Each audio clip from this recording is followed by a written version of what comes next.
served 2 combat tours in Vietnam. Lost a finger, shot in the back of my hand here on my first tour. And it's rough for me, man. No family left, just me. So I come out here every day and I have to beg for money to eat. So what were you doing a year and a half ago before you were in a homeless shelter? Working for Amtrak? Yes, as a matter of fact, I was in a training program up in Dover, Delaware when I got sick. They have their training program for assistant conductors is in Dover, Delaware, and that's where I was when I got sick. And by me not having any leave I was still in a probationary period, they couldn't hold a job for me. So consequently, when I got out of the hospital, I didn't have any job. And the little savings that I did have, trying to keep my place and my car and stuff like that, that was gone like that. Ended up losing my place, losing my car.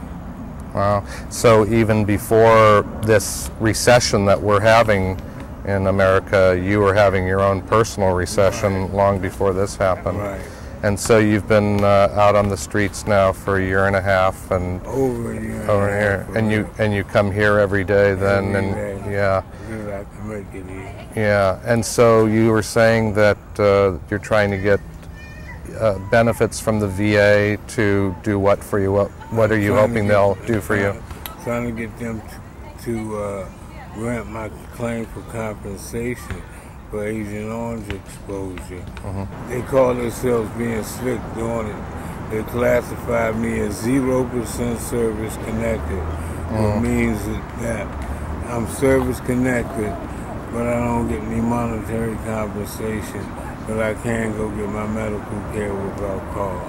So how long after you got out of the service were you able to work and function? I went to work right away. Yeah. What were you doing? I got out of the service in May of 1974, June of 1974. I started working as a campus policeman at Georgetown University Hospital. And after leaving there, I worked for D.C. Department of Recreation for 7.5 years, and then I became a federal police officer. Wow.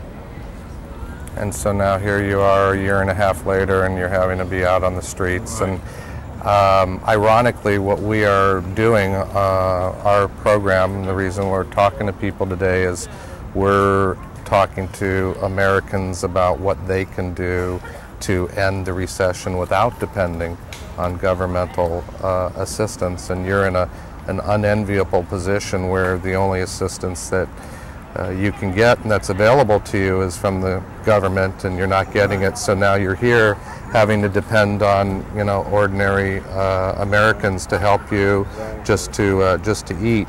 Have you seen an impact on even your own ability to get money from people here in D.C. Since this recession has started? Definitely. So your own income from having to be on the streets and begging for money has actually been impacted by this economy. Right. The unemployment rate has gone up to over 9.5%, and the reason why it's gone up so high is because of the small businessman not being able to hire people, for work, and it's going to stay that way until something's done about it, man. But people are scared to spend money these days, man, because they don't know what's going to happen today or tomorrow with the economy. When the first stimulus package was first granted, AIG, they get their stimulus package, and the next week they go on a retreat. Spend over $225,000 on the retreat, and then these fat cats who screwed the company up in the first place, most of them get over $1 million in bonus money. That kind of pisses me off. because here I am, a Vietnam veteran who was exposed to Agent Orange, and they won't even set aside a fund, you know, that could help us. They just did a study on homeless men in America. Came out week before last. 60% of all homeless men in America are veterans. And 60% of those veterans are veterans of the Vietnam War, which is a shame. Yeah, it is. Now, you say that the current economy has actually affected your own ability to get people to give you money. And so last year, before things got really bad, in a given day, if you were out here asking for money, how much were you able to get then versus now?